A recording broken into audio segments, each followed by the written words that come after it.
రాజమహేంద్రవరం కల్తీ పాల ఘటనలో 8 మందికి ఆసుపత్రిలో చికిత్స కొనసాగుతోంది. కిమ్స్ ఆసుపత్రిలో బాధితులను మంత్రి కందుల దుర్గేష్ పరామర్శించారు. కుటుంబ సభ్యులతో మాట్లాడారు.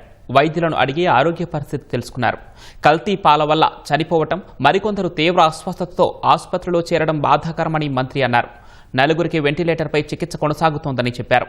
పాల వ్యాపారులు సరైన ప్రమాణాలు పాటించాలని, లేకుంటే కఠిన చర్యలు ఉంటాయని కందుల దుర్గేష్ హెచ్చరించారు. కిమ్స్లో 8 మంది ఉన్నారు. వారిని చూడడం జరిగింది. అందులో 4 వెంటిలేటర్ మీద ఉన్నారు. కొంతమందికి ఇప్పుడిప్పుడే యూరిన్ అవుట్పుట్ స్టార్ట్ అవుతుంది. అదొక గుడ్ సైన్గా డాక్టర్లు చెప్తా ఉన్నారు.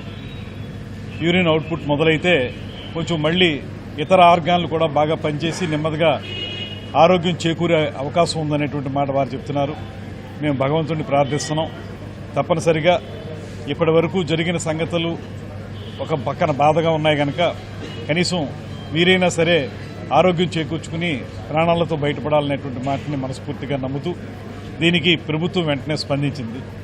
జిల్లా యంత్రాంగం, కలెక్టర్ గారు కానీ, మా డిఎంఎన్హెచ్ఓ కానీ వీరందరూ కూడా వెంటనే దీని మీద చర్యలు తీసుకుని ఎలా జరిగింది అనేటువంటి కోణంతో పాటు వీరికి వెంటనే చికిత్స అందించేటువంటి కారణాలను కూడా చూడడం జరిగింది.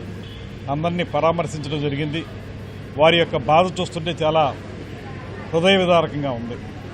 ఎవరో కూతుర్ని, అల్లుడిని, పిల్లల్ని చూద్దామని మండపేట నుంచి వచ్చి ఈ ప్రమాదం బారిన పడినటువంటి పెద్దలు ఇద్దరు తల్లిదండ్రులు, వారు పెద్ద వయసు వారు ఇబ్బంది పడుతున్న విధానం కానీ, ఒకే కుటుంబానికి చెందినటువంటి 4 ఈ ప్రమాద బారిన పడడం కానీ, ఇవన్నీ చూస్తే చాలా హృదయ విదారకంగా ఉన్నాయి. ఇవి ప్రభుత్వం తీసుకోవాల్సిన అన్ని చర్యలు తీసుకుంటా ఉంది. ఇప్పుడే ఇక్కడ చూశాను, డాక్టర్ సుధాకర్ గారి నేతృత్వంలో కిమ్స్లో మంచి ట్రీట్మెంట్ జరుగుతూ ఉంది.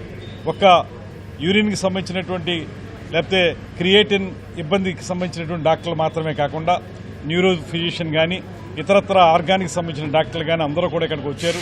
అందరూ కంటిన్యూస్ పర్యవేక్షణ చేస్తూ ఉన్నారు.